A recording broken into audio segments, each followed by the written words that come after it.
لیکن اس کے شان کے مطابق اللہ فکر سے پاک ہے، اللہ فکر سے پاک ہے، لیکن حدیث میں ہے کہ رب روح مصطفیٰ سے کہتا ہے کہ جب ایک مومن کی جان نکالنے کی باری آتی ہے تو میں تردد میں ہوتا ہوں. کیا ہوتا ہوں؟ تردد میں ہوتا ہوں. اس لیے وہ یکرہ الموت، وہ موت کو پسند نہیں کرتا اور میں اسے اپنے پاس بلانا چاہتا ہوں، میں اسے اپنے پاس بلانا چاہتا ہوں، لیکن وہ موت کو پسند نہیں کرنا چاہتا. وہ چاہتا ہے کہ اپنی فیملی کے ساتھ رہے، وہ زندگی گزارے، وہ بچوں کے ساتھ اپنے رہنا چاہتا ہے، اپنے والدین کے ساتھ رہنا چاہتا ہے، اپنے جو ہے ساتھیوں کے ساتھ رہنا چاہتا ہے. موت سے وہ بھی ڈرتا ہے جیسے کافر ڈرتا ہے، گنہگار ڈرتا ہے، اسے بھی ڈر ہے. اسے ڈر یہ ہے کہ کہیں میرے بچوں کا کیا ہوگا، یہ ڈر ہے. جب مومن کی موت آتی ہے تو میں تردد میں پڑ جاتا ہوں کہ اس کو موت کیسے دی جائے. اللہ کے رسول ارشاد فرماتے ہیں تو اللہ تبارک و تعالیٰ کیا کرتا ہے، تو جب اس کی موت کا وقت آتا ہے، جو شخص موت کو کراہت کرتا تھا مومن کامل، اللہ اس کی موت سے پہلے اس کے سامنے جنت رکھ دیتا ہے. حدیث ہے یہ. اس کی موت سے قبل جو ہے اسے باقاعدہ طور پر جنت دکھائی جاتی ہے، وہ جنت کو دیکھتا ہے. آپ نے دیکھا نہیں کئی لوگوں کی موت ایسی ہوتی ہے وہ لبیک لبیک کہہ کر شہید ہو جاتے ہیں، وہ اہلن و سہلن کہہ کر موت کو جو ہے گلے لگا دیتے ہیں.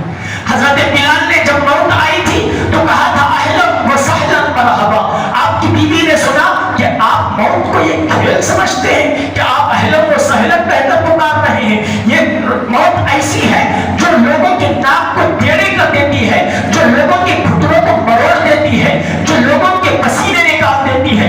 آپ یہ کہتے ہیں کہ آپ اہلن و سہلن مرحبا کہتے ہیں موت کو، تو حضرت بلال کہتے ہیں کہ کسی اور کے لیے موت ناک توڑنے والی ہوگی، میرے لیے موت میرے رب سے ملانے والی ہوگی. آقا ارشاد فرماتے ہیں جب مومن کی موت قریب ہوتی ہے تو رب اس کے سامنے جنت رکھ دیتا ہے، پھر اس کو جنت کی نہروں کا نظارہ دکھایا جاتا ہے، جنت کے باغات کا نظارہ دکھایا جاتا ہے، پھر اسے جنت کی حوریں اور غلمان دکھائے جاتے ہیں، پھر جنت کے سونے کی اینٹ دکھائے جاتے ہیں، اور چاندی اور سونے کے برتن دکھائے جاتے ہیں. حوض کوثر پر مصطفیٰ کو ٹہلتے دکھایا جاتا ہے، قبر میں مصطفیٰ کا جلوہ دکھایا جاتا ہے. پھر رب اس سے پوچھتا ہے اب بتا یہ دنیا کی زندگی تجھے اچھی لگتی ہے یا یہ زندگی اچھی لگتی ہے؟ وہ رب کی بارگاہ میں ہاتھ اٹھا کر آقا فرماتے ہیں، دعا کرتا ہے یا اللہ اس سے تو بہتر وہ زندگی ہے مجھے بلا لے. پھر رب تبارک و تعالیٰ فرشتے سے کہتا ہے اے اسرائیل جاؤ یہ مومن موت کے لیے تیار ہے، اسے لے کر آؤ. رب کہتا ہے جب تک وہ راضی نہیں ہوتا تب تک میں اس کو بلاتا نہیں. لیکن مومن کی موت ایمان والے کی اجازت کے بغیر بھی نہیں ہوتی. رب نے اتنا اس کو یہ دیا ہے، اتنی شان اتنی عظمت دی ہے اور اتنا موقع دیا ہے کہ مومن کی موت. بس ہمارے لیے، ہم سب کے لیے، میرے لیے، آپ کے لیے سب سے ضروری بات یہ ہے کہ ہم ایمان والے بن جائیں. ایمان والے پختگی کے ساتھ ٹھہرے رہیں. یہ نہیں کہ ہم 4 روپے کا نوٹ، 5 روپے کا نوٹ مل گیا تو یہ چائے کی پیالی مل گئی تو پھر بدل گئے، ادھر ادھر چلے گئے، ادھر ادھر. یہ ایمان نہیں. ایمان کی مضبوطی یہ ہے کہ چاہے جو بھی مصیبت آ جائے ہمارے ہاتھ سے اپنے ایمان کا دامن اور قانون مصطفیٰ چھوٹ نہ پڑے. ہم ذرے ذرے میں یہ ہو جاتے ہیں، بچہ بیمار ہو جائے تھوڑی سی، بچوں کی فکر اتنی ہے، ہماری اتنی فکر ہے، بچہ بیمار ہو جائے تو اس کی طبیعت کے خاطر مندر بھی چلے جاتے ہیں. یہ ایمان نہیں ہے، یہ ایمان نہیں ہے. ایمان کی استقامت کہاں رہی؟ ہم مندر جا کر تعویذ لا کے باندھ رہے ہیں اس کی. اور مندر میں کون سی تعویذ ہوئی؟ مندر میں کون سی تعویذ؟ اور لوگ عقیدہ بنا کر بیٹھے ہیں کہ ہم وہاں کی تعویذ لا کر ڈال دیں گے تو ہمارا بچہ صحیح ہو جائے گا. معاذ اللہ. یہ ایمان کی علامت ہے، یہ کفر کی علامت ہے. ہمارا ایمان اتنا مضبوط ہونا چاہیے کہ ہم جو کریں گے وہ قانون مصطفیٰ سے کریں گے، قانون مصطفیٰ سے کریں گے. جان چلی جائے تب بھی ہم اس جگہ نہیں جائیں گے، کافروں کے طریقے پر نہیں جائیں گے، اس جگہ نہیں جائیں گے جہاں پہ کفر. ہمارے اسلام کا طریقہ ہے قرآن کی آیت ڈالو شفا ہے، قرآن کی آیت سورہ فاتحہ پڑھ کر پانی پلا دو شفا ہے اس میں. یہ سب ہمارے طرائق ہم جائیں گے، لیکن کفر کے طریقے پر ہم ہرگز نہیں جائیں گے. کفر کی ایمان مضبوطی کا نام ہے. تو لہذا موت تو ہر ایک کو آنا ہے، لیکن موت کے بعد جو ہے کوئی انسان اس دنیا سے چلا جائے تو ہمارے لیے بے حد ضروری ہے کہ وہ لاکھ سیاکار ہو، گنہگار ہو، لیکن ایمان والا ہے تو اس کی موت کے بعد اس کی اچھائیوں سے اسے یاد کرنا چاہیے، برائی سے یاد نہیں کرنا چاہیے، چاہے اس کی موت کے بعد ہو چاہے اس کی زندگی میں ہو۔ یہ بات یاد رکھیں، ایمان والوں کی یہ خاصیت ہونی چاہیے کہ جب تک انسان زندہ ہے تب بھی، مر جائے تب بھی، ہر انسان کے اندر برائی بھی ہوتی ہے، اچھائی بھی ہوتی ہے۔ جب انسان کو ہم یاد کریں تو اچھائی سے یاد کریں، برائی سے یاد نہیں، برائی سے یاد نہیں کریں۔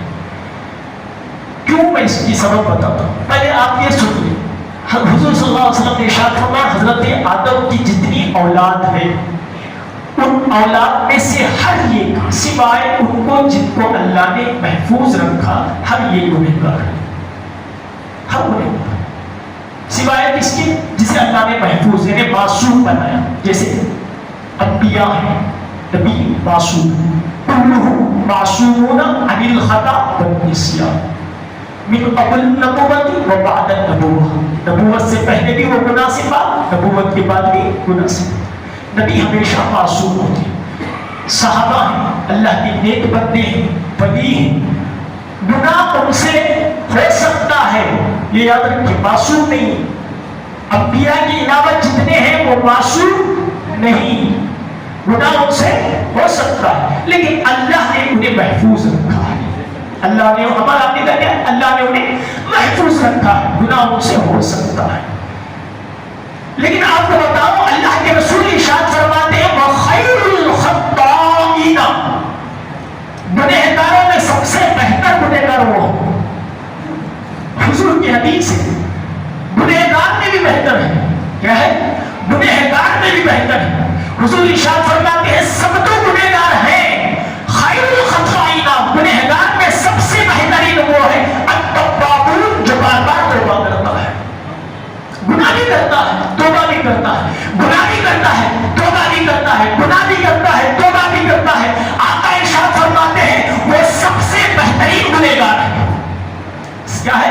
خیر الخطائین کا لفظ آیا ہے، خیر الخطائین کا مطلب ہی یہ ہوتا ہے کہ گنہگار میں سب سے بہتر گنہگار ہے، کیا؟ توبہ بار بار کرے، بار بار کرے، بار بار کرے۔ کیوں؟ آقا نے ارشاد فرمایا التائب من الذنب کمن لا ذنب لہ، گنہگار جب توبہ کر لیتا ہے تو توبے کے بعد ایسا ہو جاتا ہے جیسا اس نے گناہ ہی نہیں کیا۔ حضور کا فرمان ہے، یہ ایک مرتبہ گناہ ہوا، ہم نے توبہ کر لیا، توبہ کرنے کے بعد جو ہے اللہ کے رسول کا فرمان ہے کہ اب ایسا ہے کہ اس نے گناہ ہی نہیں کیا، تو لہذا اب اس سے یاد کرنا تو برائی کے ساتھ نہیں، اچھائی کے ساتھ یاد کرنا۔ اس کی کیا ہے؟ اچھائی کے ساتھ یاد، برائی تو ہر ایک میں ہے، برائی تو ہر ایک میں ہے۔ ہمارے میں جھگڑے اس لیے ہیں کہ ہم ہر ایک کو برائی سے یاد کرتے ہیں، ہمارے رشتے مضبوط کیوں نہیں ہو رہے؟ ہم ہر ایک کو برائی سے یاد کر رہے ہیں، اپنے بھائی کو یاد کرتے ہیں برائی سے یاد کرتے ہیں، اپنی بیوی سے کچھ بات کرنا برائی کر کے بات کرتے ہیں، اپنے والدین کے بارے میں کچھ سوچتے ہیں تو برائی سے سوچتے ہیں کہ ہمارے لیے وہ نہیں کیا، اس کے لیے وہ کر دیا، ہمارے لیے وہ نہیں کیا، ہمارے لیے۔ اچھائی سے سوچو، کیا جو اچھائیاں ہماری ہیں وہ کبھی خیال میں تک نہیں آتی، جو برائیاں ہیں فوراً یاد آ جاتی ہیں۔ انسان کی برائیوں کو جان بوجھ کر بھول جاؤ، حضور نے فرمایا جان بوجھ کر بھول جاؤ، اور اس کی جو اچھائیاں ہیں اس سے اسے یاد کرو۔ صحابہ عرض کرتے ہیں یا رسول اللہ اس کی اچھائیوں سے یاد کر کے اسے کیا فائدہ، وہ تو مر گیا، اس کا اعمال نامہ بند ہو گیا، اب اسے اچھائی سے یاد کرے برائی سے یاد کرے کیا فرق پڑتا ہے؟ آقا ارشاد فرماتے ہیں میرے صحابہ اس کا نامہ اعمال اگرچہ بند ہو گیا لیکن فرق پڑتا ہے۔ عرض کرتے ہیں کیا رسول اللہ؟ کہتے ہیں کہ جب بندے زمین کے اندر مرنے والے کی اچھائیوں سے اسے یاد کرتے ہیں تو اللہ فرشتے کو بلا کر پوچھتا ہے اے جبرائیل ذرا بتاؤ کیا اس مرنے والے بندے کی برائیاں ان لوگوں کو پتا نہیں تھی؟ یہ لوگ صرف اچھائیاں اس کی بیان کرتے ہیں۔ جبرائیل عرض کریں گے میرے والد کو مولا ہاں یہ تو برائیاں بھی جانتے ہیں اچھائیاں بھی جانتے ہیں۔ رب فرمائے گا تو پھر کیا یہ لوگ ستار ہیں؟ ستار کسے کہتے ہیں؟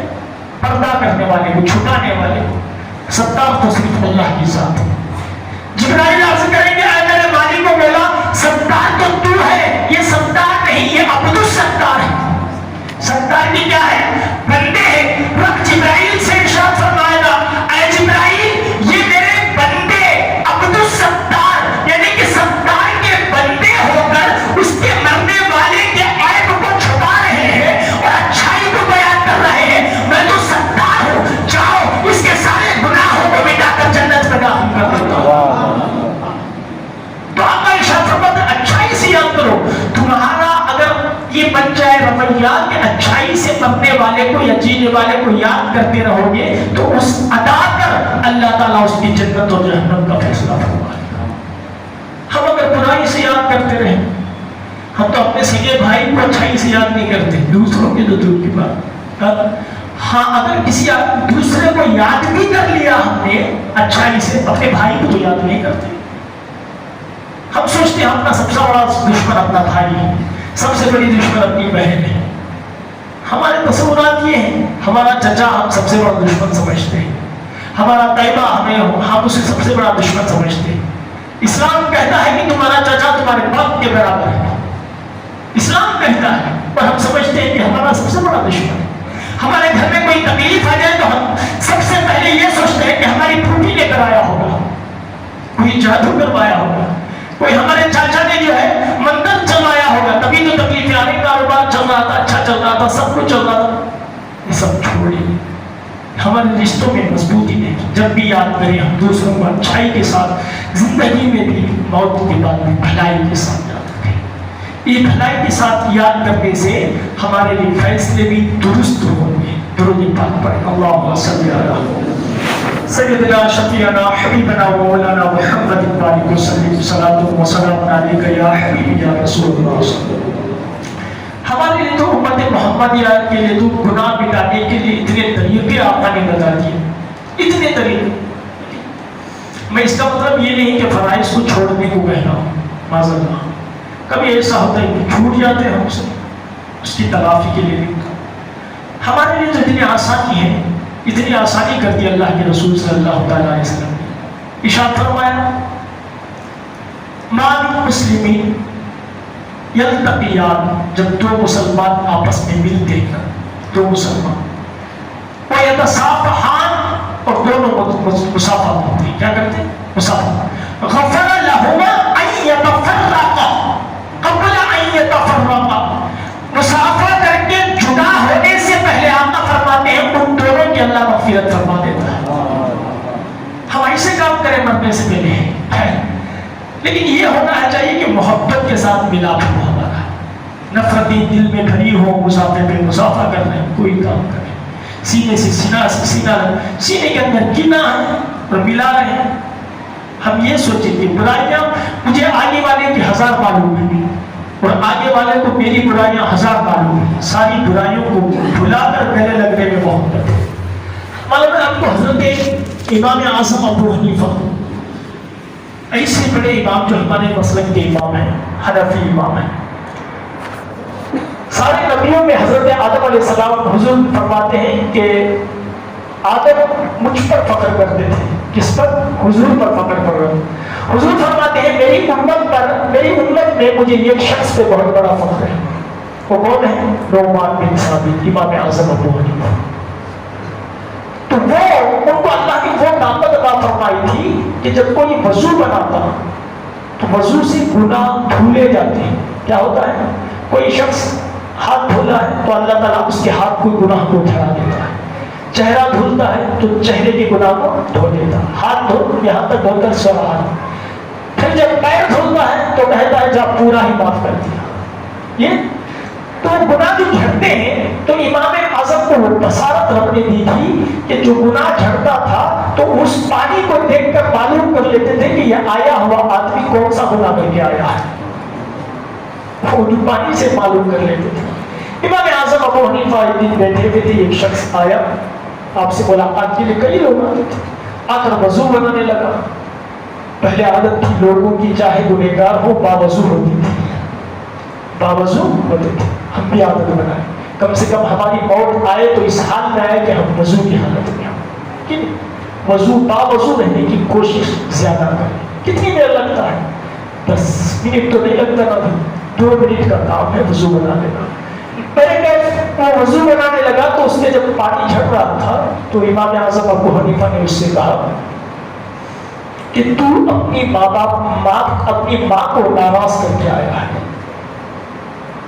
کہا آپ کو کیسے پتا؟ میں دیکھ رہا ہوں تو جو وضو بنا رہا ہے تو وہ گناہ تیرا جھڑ رہا ہے، وہ گناہ تیرا جھڑ رہا ہے. اب جو بھی آتا وضو بناتا آپ سے ملنے، اس کا گناہ جھڑتے ہوئے دیکھتے آپ تو امام اعظم کے دل میں جو آنے والے کے تعلق سے تصویر بنتی، غلط بنتی.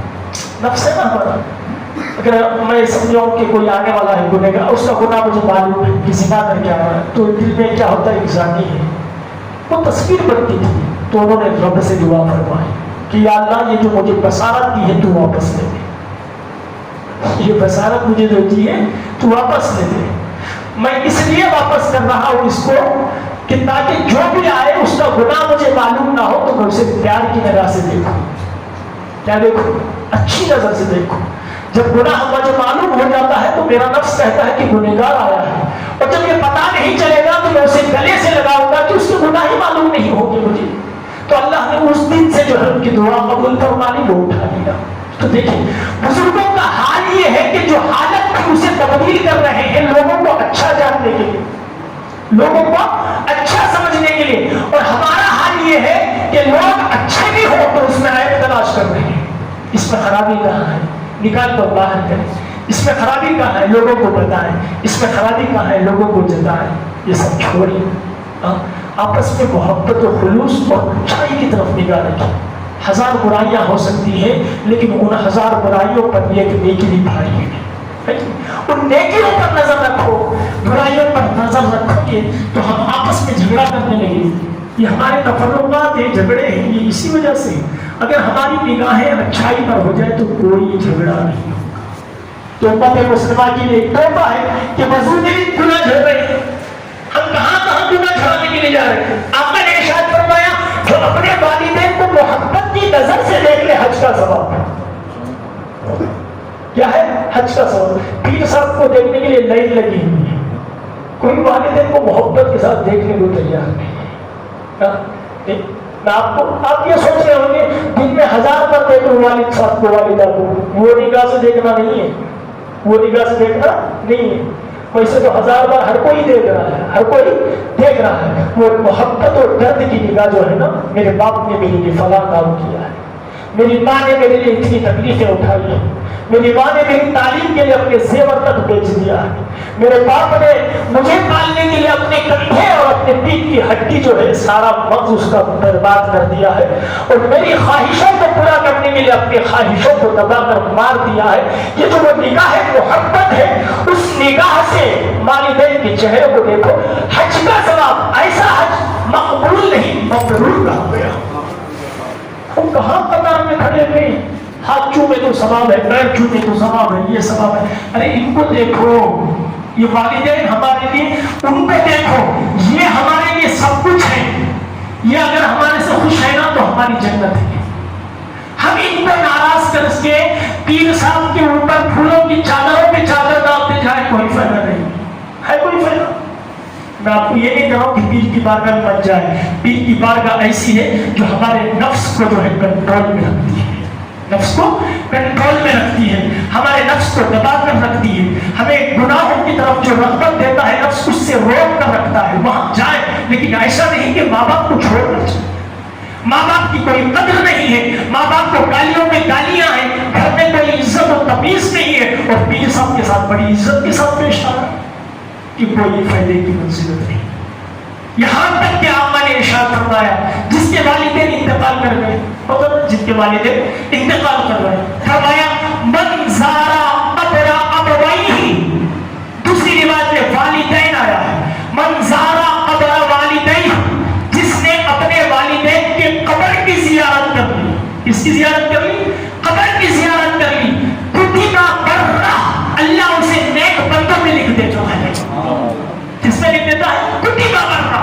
دوسری روایت فرماتے ہیں من زارا قبر والدیہ غفر لہ، اللہ اس کی دیتا ہے, مغفرت فرما دیتا ہے. اب جمعہ کا دن ہے, جمعہ کی حدیث سنو. آقا ارشاد فرماتے ہیں من زارا قبر والدیہ و ابویہ, دوسری بات ہے او ابویہ فی یوم الجمعہ, جو اپنے والدین کی مزار پر جمعہ کے دن حاضری دے اور ان کی زیارت کرے, اس میں کیا ہے اسے فَكَأَنَّكَ حَجَّ, جیسے کہ اس نے حج ادا کر دیا ہے. جمعہ کے دن کا یہ فضیلت ہے.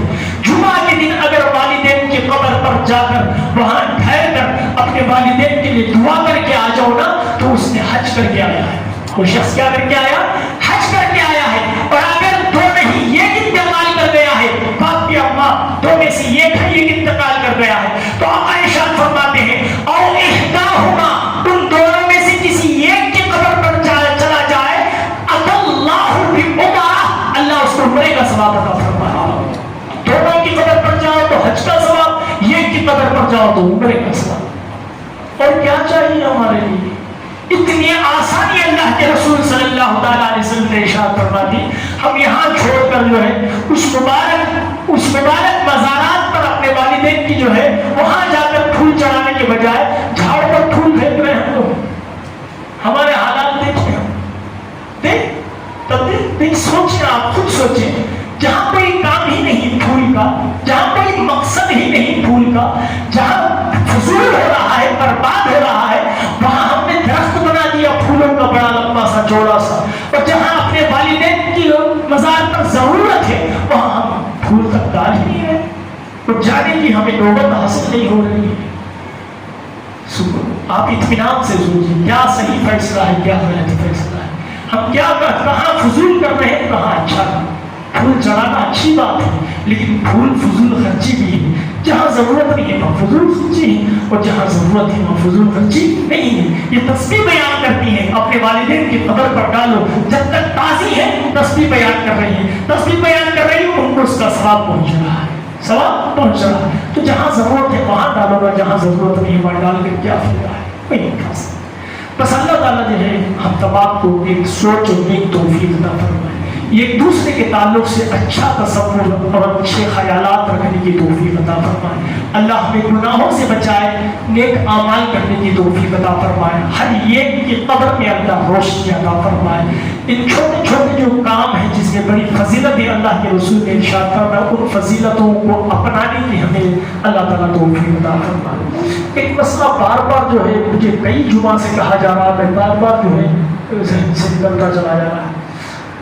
وہ میں نے تو بہت مرتبہ بتا دیا ہے, ابھی پھر سے لوگ کہہ رہے ہیں کہ بتائیں کہ وہ لوگ نماز کے لیے نوجوان ہو یا کوئی بھی ہو, جو پینٹ جو پہن رہے ہیں, کئی لوگ ایسی پہن رہے ہیں کہ سجدہ کرتے ہی پیچھے سے صدر نظر آ رہا ہے, اور جو اس کے پیچھے نماز پڑھ رہا ہے اس کو کراہت محسوس ہو رہی ہے. آپ مسئلہ یاد رکھ لیں, صدر جو ہے ہمارے لیے بے حد جو فرض قرار دیا گیا, کہاں سے قرار, ناف سے لے کر گھٹنے کے نیچے تک, یہ فرض ہے. اس میں سے ذرہ برابر کوئی حصہ کھل گیا نماز نہیں ہوگی. اگر پینٹ پیچھے والی نیچے تک آ گئی, ہماری سرین نظر آ گئی, سرین جو ہے نظر آ گئی, وہ تو پھر نماز ہی نہیں ہوگی, کیونکہ ناف سے نیچے ہے, ناف سے نیچے ہے, وہ نظر آ جائے تو نماز ہی نہیں ہوگی. تو پھر ہمارا جمعہ میں آنے سے پہلے نہانا, دھونا, عطر لگانا, مسجد آنا, نماز پڑھنا, اتنا جو محنت کیا ہم نے سب برباد ہو گئی.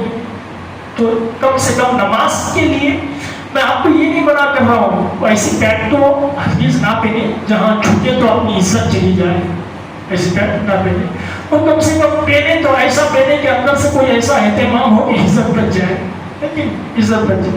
اب اگر نہیں ہے کوئی دوسری پینٹ اسی طرح کی ہے تو کم سے کم یہ سوچیں کہ ہم نماز کے لیے تو ایسے کپڑوں کا اہتمام کریں جس میں سطر ہمارا باقاعدہ احتیاط ہو.